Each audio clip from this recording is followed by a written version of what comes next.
안녕하세요. 저는 결혼 7년 차 남편과는 꽤 평온하고 안정적인 결혼 생활을 하고 있다고 믿었던 여자입니다. 저희 부모님은 두 분 다 지병으로 1년 간격으로 세상을 떠나셨습니다. 이제 이 세상에 남은 저의 유일한 혈육이라곤 3살 터울의 여동생 김효정 뿐이었죠.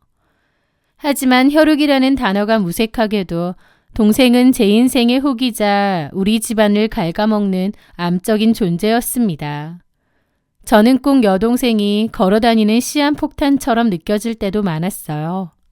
동생과는 사이가 좋았던 때가 없었습니다. 성격이며 모든 게 다 너무 달랐고 어릴 때부터 사이도 정말 안 좋았습니다. 동생 때문에 스트레스 받은 적도 너무 많고 동생 때문에 힘들어하는 부모님을 지켜보는 것도 너무 괴로웠죠. 집안에 사고치는 가족 하나 있으면 온 가족들이 다 너무 힘들어지거든요. 그건 경험해본 사람만 알죠. 가족이라서 내치고 모른 채는 못하는데 다 같이 너무 힘들어지는. 저의 동생 김효정은 중고등학교 시절부터 소위 말하는 날라리였습니다. 학교에서 문제도 많이 일으키고 가출을 밥 먹듯 하는 바람에 부모님은 경찰서와 학교를 수시로 불려다니기도 했죠. 그게 단순한 방황이라는 생각도 안 드는 게 아무리 제 동생이라지만 정말 이해가 안 되는 인간이었습니다. 그냥 철이 없는 게 아니라 정말 못돼 처먹고 지밖에 모르는 이기적인 인간인데다 너무 야같다고 생각했거든요. 그래도 예전에는 동생이기 때문에 동생을 이해하려고 했던 적도 많았습니다.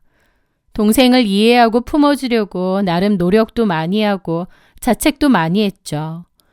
하지만 오히려 커갈수록 내 동생이란 인간은 정말 못됐고 남을 이용하기만 하는 그런 인간이라는 생각밖에 안 들더라고요. 결정적으로 제가 동생에게 학을 떼게 된 사건이 하나 있습니다. 그때는 제가 대학교 1학년 때였는데요. 소개팅이 있었어요. 그런데 친구가 자기한테 좀 비싸지만 예쁜 코트 하나가 있다고 그걸 빌려준다더라고요. 입고 나가라고요. 저는 저희 집 형편이 막 좋지는 않아서 옷도 맨날 후줄근하게 입고 다녔는데 그 친구가 그래도 소개팅이니 예쁘게 입고 다니라고 빌려준 거죠. 저는 너무 고맙다고 잘 입고 드라이해서 돌려주겠다고 했습니다. 좋은 코트를 빌려줬으니 당연히 세탁소에 맡겨서 깨끗이 세탁 후 돌려줄 생각이었죠. 그런데 결국 그렇게 하지 못했습니다. 왜냐면 그맘때 고등학생이던 여동생이 제가 자는 사이 그 옷을 몰래 훔쳐 입고 가출을 해버렸거든요. 툭하면 하던 가출이긴 한데 나갈 거면 그냥 나가지 제 친구한테 빌린 옷까지 몰래 훔쳐서 입고 나간 거예요. 빌린 옷이라는 것도 잘 알면서요. 제가 아무리 연락해도 연락도 안 받고 친구는 이제 옷 돌려달라는데 미치겠더라고요. 동생이 가출하면서 입고 나갔다고 말할 수도 없고 이를 어쩌나 싶어 발을 동동 굴렸습니다. 동생한테 욕도 해보고 경찰에 신고할 거라고도 했는데 다 씹더라고요. 그러다가 일주일 뒤 다시 기어 들어왔는데 코트는 흙탕물 범벅에 담배방으로 구멍까지 나 있는 거예요. 진짜 너무 열받더라고요. 허구한 날 처하는 가출, 나갈 거면 그냥 나가지 왜 내 옷은 훔쳐서 입고 나가냐. 그거 내 친구 옷인데 어쩔 거냐. 그거 얼마나 비싼 건 줄 아느냐 난리쳤더니 동생이란 게 적반하장으로 쌍욕을 퍼붓더니 돌연 제 머리채를 잡는 겁니다. 저도 그때 악에 받쳐서 여동생 머리채 잡으며 한바탕 싸웠는데 제가 더 힘이 셌기 때문에 동생은 꼼짝도 못하고 저한테 맞았죠. 그런데요. 저한테 머리채 뜯긴 동생이 분했는지 갑자기 부엌에서 식칼을 들고 나온 겁니다. 저는 그때 일이 아직도 잊혀지지 않아요. 너무 놀라서 얼어붙어 버렸죠. 여동생은 저한테 욕을 하며 죽여버린다고 네가 언니면 다냐고 덤벼들려고 했습니다. 등골이 오싹해지며 깨달았죠. 아, 얘는 진짜 괴물이구나. 진짜 나 죽일 수도 있겠구나 싶더라고요. 다행히 엄마 아빠가 와서 그 일은 일단락됐는데 만약 부모님이 오시지 않았다면 어떻게 됐을지 지금도 모골이 송연합니다. 그 옷은 제가 아르바이트한 돈으로 똑같은 옷을 사서 친구에게 돌려주었습니다. 친구에게 정말 미안하다고 사죄하면서요. 친구가 네 여동생은 왜 그러냐고, 그런 여동생은 처음 본다고 하는데 정말 미안하면서도 부끄럽고 참 복잡한 기분이 들더라고요. 하여튼 그날 이후로 원래도 사이가 안 좋았지만 더더욱 안 좋아져서 한 집에 살아도 거의 남남처럼 지냈습니다. 보통 그렇게 엇나가는 애들은 부모님이 별로인 경우도 많잖아요. 하지만 저희 부모님은 정말 다정다감하시고 저와 동생에게도 잘해주셨어요. 없는 형편에도 저와 동생에게 최선을 다해주려고 하신 분들이죠. 동생이 공부를 못하든 사고를 치든 어쨌든 동생을 잘 타이르고 사랑해주려고 노력하셨고 응원해주려고 하셨습니다. 오냐오냐 키운 것도 아니에요. 엄하실 땐 몹시 엄하셔서 잘못한 일에는 크게 꾸중도 하셨고 혼도 내셨죠. 그런데 부모님이 아무리 괜찮은 사람이라도 개차 반인 자식이 나오기도 하나 봅니다. 저는 늘 고생하며 사시는 부모님이 안타까웠는데 오히려 동생은 그런 부모님을 이용하려고 하고 불쌍한 척하면서 돈 타내고 부모님 원망하고 왜 돈 없으면서 나를 낳았느냐 상처 주고 한 뱃속에서 나온 동생인데도 진짜 하는 행동 보면 치가 떨리더라고요. 그렇게 개념이 없는데 성인이 됐다고 정신 차릴 리가 만무했습니다. 클럽을 주구장창 다니더니 또 갑자기 나이 많은 남자랑 동거를 한다고 연락이 두절되었어요. 차라리 집에 안 오는 게 속 편했습니다. 집에 오면 부모님 들들 볶아대며 돈 달라고 하니까요. 하지만 그 남자랑 몇 개월 살다가 헤어졌는지 집에 들어왔는데 새삼 살겠다며 부모님한테 미용학원을 끊어달라더군요. 그렇게 몇백 학원비를 받아갔는데 실습 한번 나가더니 더럽고 치사해서 못해 먹겠다며 때려쳤어요. 그 요리학원을 또 다니겠다고 없는 형편인데도 부모님한테 몇백 돈을 또 뜯어갔는데 끈기도 없는지 학원 다닌 지 얼마 안 돼서 때려치우더라고요. 지금 생각해보면 애초에 학원을 등록한 건지도 모르겠네요. 마지막으론 공무원 준비를 하겠다며 매달 돈을 또 뜯어갔습니다. 공부한답시고 원룸 전셋집을 차지하고 앉았는데 말이 좋아 공시생이지 사실상 공부 하나도 안 하고 10년째 백수로 사는 겁니다. 공부는커녕 매일 술 마시고 놀러 다니는 거 제가 모를 리 없었죠. 한 번은 저한테도 돈 없다고 쌀 돈도 없다고 징징거려서 돈을 좀 보내줬는데 그 돈으로 지 친구랑 일본 여행 갔더군요. 진짜 질렸죠. 저는 더 이상 밑 빠진 독에 물 붓기 싫어서 부모님한테도 말씀드렸지만 부모님은 그래도 자식이라고 어쩔 수 없이 지원을 하시더라고요. 저는 거의 남남처럼 살았고 명절 같은 때나 가끔 만났습니다. 그러다가 부모님이 돌아가셨는데 부모님 병원비랑 빚에 장례비 처리하느라 부모님이 살던 작은 빌라를 팔아서 그 빚 갚는 데 정리했습니다. 남은 유산도 없었죠.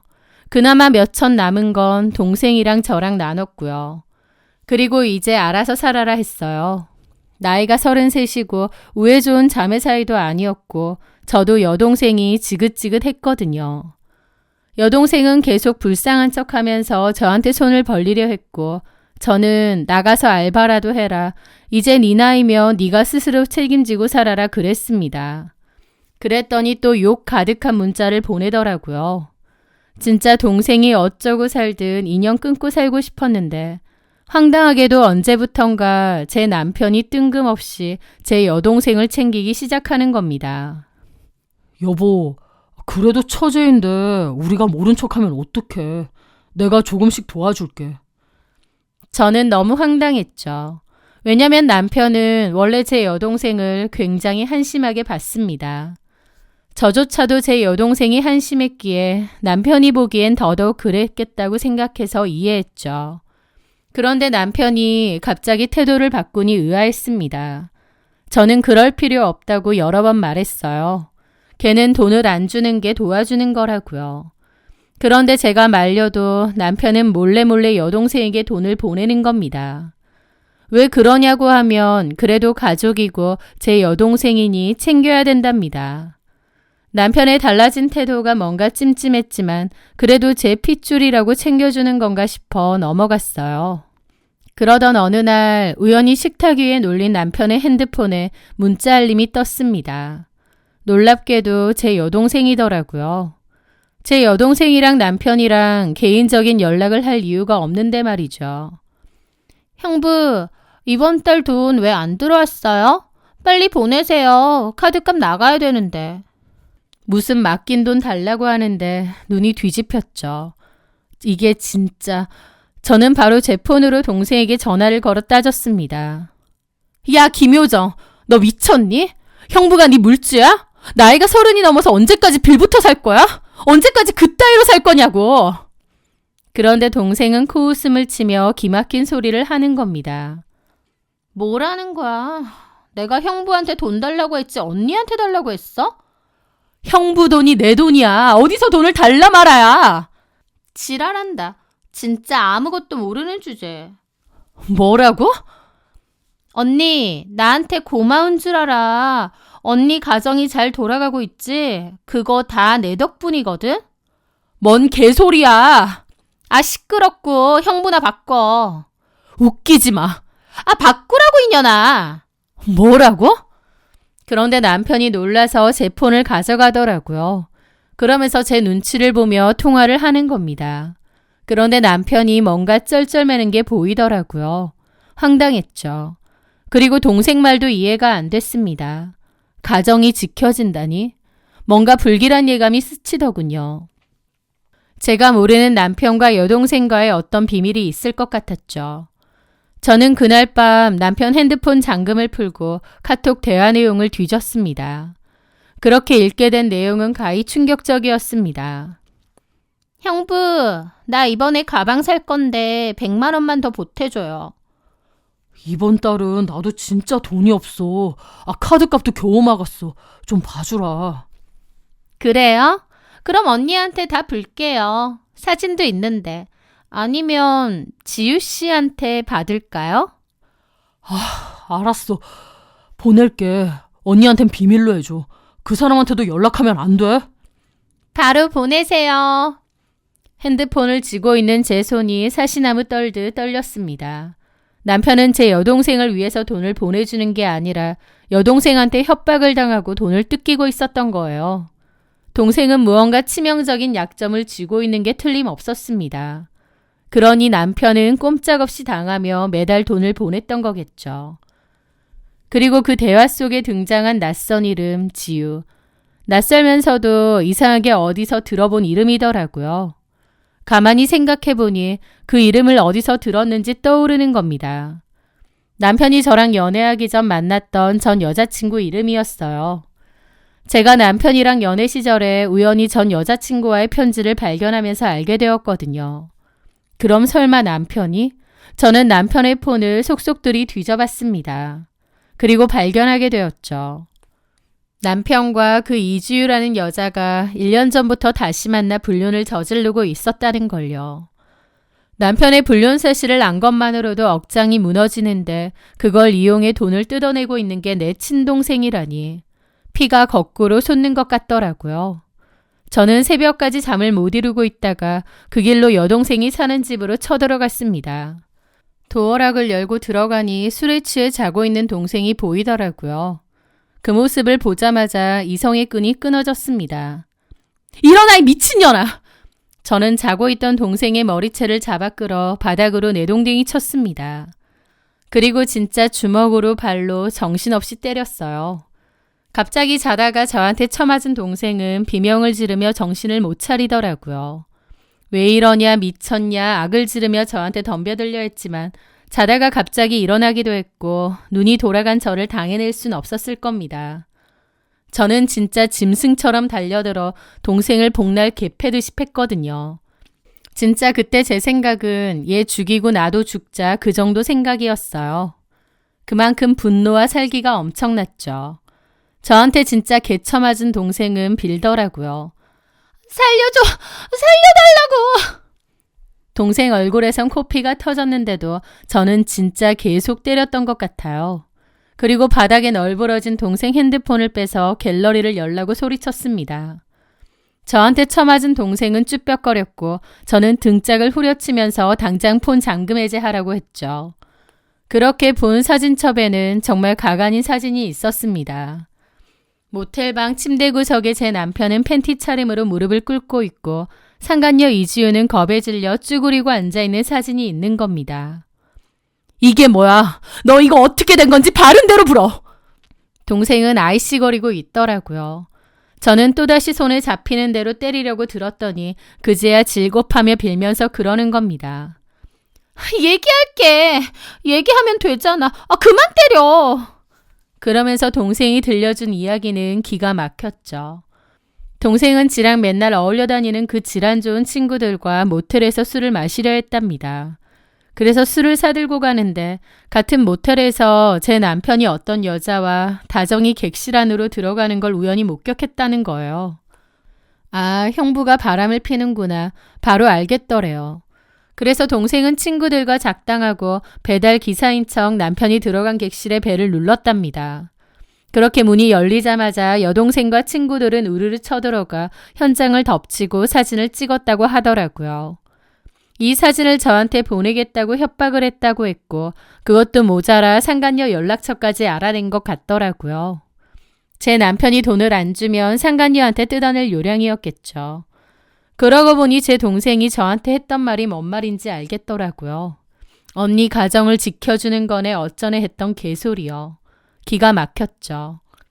저한테 맞고 씩씩거리며 앉아있는 동생을 보는데 화도 안 나고 그냥 참담한 겁니다. 그래도 피 섞인 하나밖에 없는 동생인데 그런 인간이 언니의 불행을 지 돈벌이로 이용했던 겁니다. 그전에도 동생한테 신물이 날 정도로 질렸지만 그날의 감정은 차원이 다르더라고요. 그냥 얘랑 자매고 뭐고 진짜 인연 끊어야겠다. 죽어도 다시는 얼굴 안 보고 싶다. 진짜 사람이 징그럽고 혐오스럽다. 그런 감정이었습니다. 저는 아무 말 하지 않고 그 사진들을 제 폰으로 모조리 전송했습니다. 그리고 동생 앞에 핸드폰을 떨궜어요.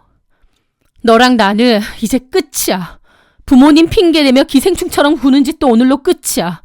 나는 네가 아무리 믿고 싫어도 그래도 동생이라는 마음은 있었던 것 같은데 너는 아니었나 보다. 내 불행이 너한테는 돈벌이 수단이었나 보지? 진심으로 말하는데 다시는 내 눈앞에 나타나지 마. 네가 죽었다고 해도 다시는 그 면상 보기 싫어. 나한테 연락이라도 하거나 찾아오는 날엔 정말 너 죽고 나 죽는 줄 알아. 너랑 나랑의 인연은 이제 끝이야. 저는 그렇게 담담하게 말하고 그 집을 나왔습니다. 집으로 가는데 눈물이 막 쏟아지더라고요. 동생한테 더 이상 실망할 것도 없다고 생각했는데도 너무 마음이 무너지는 기분이었죠. 그렇게 저는 회사에 연차를 쓰고 멍하게 집에 있었습니다. 남편은 퇴근하고 집으로 돌아왔어요. 저는 그런 남편의 면전에 핸드폰을 집어 던졌습니다. 액정에 뜬 적나라한 모텔 사진을 본 남편의 얼굴은 순식간에 흑빛이 되더군요. 한참이나 말이 없다가 기껏 한다는 말이 처제가 보낸 거야? 그러는 겁니다. 참나, 진짜 네 꼴도 우습다. 너 모텔 가다가 걔한테 딱 걸렸다며? 남편은 아무 말도 하지 않고 입술만 깨문 채 바닥만 보더라고요. 수치스러운 얼굴이었죠. 그 여자 네 전 여친이지? 이름 기억나. 그냥 그 여자랑 결혼해서 살지. 나랑은 뭐하러 결혼했냐? 그러자 남편도 그러더군요. 그러게 말이야. 네 여동생 그렇게까지 미친년인 줄 알았으면 너랑 결혼까진 안 하는 건데. 이제 와서 말인데 형부한테 협박이나 하고 그게 사람이냐? 네 여동생은 제정신도 아니고 진짜 갱생 불가야. 맞아. 걔 갱생 불가야. 이제 걔가 어쩌고 살든 죽든 말든 내 알 바도 아니야. 나 걔랑 인연 끊고 왔어. 그리고 당신하고도 인연 끊으려고. 제 말에 남편이 입만 달싹이더라고요. 이혼해 줄 테니까 미친 여동생 있는 나랑은 끝내자. 대신 너랑 그 여자한테 상간소송은 걸 거야. 재산분할도 제대로 받을 거고. 내가 미안해. 그 여자랑은 진짜 끝났어. 다시는 안 만날 거야. 아니야. 그러지 마. 첫사랑이라서 아주 절절한가 본데 그래서 나 속이고 모텔 드나들다가 내 동생한테 걸려서 그 개망신 당한 거 아니야. 그 여자랑 계속 살아. 나 너하고도 인연 끝낼 참이니까. 내가 잘못했다고. 한 번만 좀 눈 감아주면 안 돼? 나 여태까지 네 여동생한테 협박당해서 얼마나 힘들었는지 알아? 누가 보면 억울하게 협박당한 줄 알겠네. 그런 짓 하고 다니니까 협박도 당하는 거야. 그리고 나 위하는 척 내 동생 챙기는 척 하더니 꼴값이다. 진짜. 그냥 협박당해서 돈 뜯긴 거 아니야. 그래, 네 여동생 진짜 생각만 해도 죽여버리고 싶어. 네 마음대로 해. 이제 내 할 바 아니야. 걔랑 알아서 해결해. 나는 너랑도 끝낼 거니까. 수정아.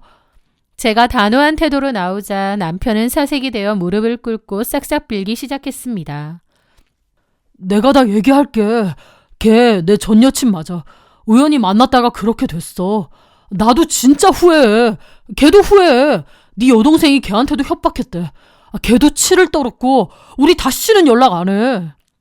그럼 안 걸렸으면 계속 연락했겠네. 그게 아니라. 이런 말 다 소용없어. 나는 다 정리했어. 내 동생, 아니 김효정한테 협박당해서 억울하면 그건 김효정하고 알아서 해결해. 저는 그렇게 마지막 통보를 했습니다. 마음이 다 정리가 되어서 화도 안 나더라고요. 저는 다음 날 바로 변호사를 선임해 이혼 소송과 상간녀 소송을 동시에 진행했습니다. 그나마도 동생이 그 여자 연락처를 알고 있었기에 상간녀 소송의 진행은 아주 쉬웠어요. 평생 저한테 스트레스만 주던 동생이 처음으로 도움이라면 도움을 준 일이라고 할 수 있겠네요. 그렇게 소송을 준비하다가 알게 된 건데 알고 보니 남편과 바람났던 그 상간녀 이지우도 멀쩡한 가정이 있는 유부녀였더군요. 제가 보낸 소장을 그 여자의 남편도 본 모양이었죠. 이지우가 울면서 자기도 이혼하게 생겼다고 악을 쓰더라고요. 제 여동생한테 그동안 협박당해서 얼마나 힘들었는지 아냐고 하면서요. 그러면서 동생 고소 안 할 테니 소송 취하해달라고 하는 거예요. 웃기는 소리였죠. 저는 걔 더 이상 내 여동생 아니니 알아서들 해결하라고 했습니다. 걔가 협박죄로 콩밥을 먹든 뭐라든 나는 더 이상 모르는 일이라고요. 나중에 들어보니 결국 남편과 상간녀는 제 여동생 김효정을 상대로 공동 공갈 및 협박죄로 결국 고소를 했다고 하더라고요. 지들도 이혼당하게 생겼으니 그동안 협박하며 돈 뜯어낸 제 동생도 가만둘 수 없었겠죠. 그렇게 동생은 고소당했고 구속수사가 진행되었다고 들었습니다. 돈줄이 끊긴 것도 모자라 감옥에 갈 처지까지 놓인 동생이 저한테 울며 불며 전화를 걸어왔더군요. 도와달라고 합의금이라도 마련해 달라고요. 그러면서 엄마 아빠 봐서라도 한 번만 도와주라며 엄마 아빠까지 팔아먹는 겁니다. 언니 불행이나 팔아먹는 년이 어디서 낯짝 좋게 도와달라 어쩐다 해? 김효정, 내가 분명히 말했지. 우린 남이라고. 네가 뿌린 씨야. 네가 거두는 거야. 너 맨날 밥 사먹을 돈도 없다고 했지. 거기 들어가서 나라에서 주는 콩밥이나 먹어. 나는 더 이상 네 언니 아니야. 다시는 연락하지 마라. 언니! 동생의 절규를 뒤로 한 채 전화를 끊고 번호를 영구 차단해버렸습니다. 그 들려오는 소식으로는 동생은 결국 실형을 선고받았고 남편은 저한테 위자료 주고 그 상간녀 위자료까지 대신 내줬다고 하더라고요. 둘이서 뭐 다시 사는지 어쩌는지는 못 들었고 관심도 없습니다. 동생과 남편이 다 나를 배신했다는 생각에 한동안은 많이 힘들었죠. 아무리 정없는 동생이라고 해도 그래도 친자매 사이인데 진짜 너무한데 싶었고 남편도 그동안 저 배신하고 뒤통수 때렸다고 생각하니 그 우라가 계속 치미는 겁니다. 하지만 그런 시기를 지나고 나니 오히려 이렇게 나한테 필요 없는 인연을 정리하는구나 싶어서 홀가분하기도 하더라고요. 가족이라는 이유로 그동안 단호히 끊어내지 못했는데 차라리 잘된 거구나 싶기도 하고요. 가족을 끊어낸다는 것이 결코 쉬운 일도 아니고 다른 사람들의 손가락질을 받을지도 모릅니다. 하지만 제 인생과 저라는 사람을 갉아먹는 존재라면 그로 인해 제가 파괴가 되는 기분이 든다면 아무리 가족이라고 해도 남들이 뭐라고 하든 말든 나를 위해서라면 끊어내야 되는 게 아닌가라는 생각도 듭니다. 앞으로 남은 인생은 저를 더 보살피고 아껴주며 제 마음을 많이 돌아보며 그렇게 살아가려 합니다. 제 사연 들어주셔서 감사합니다.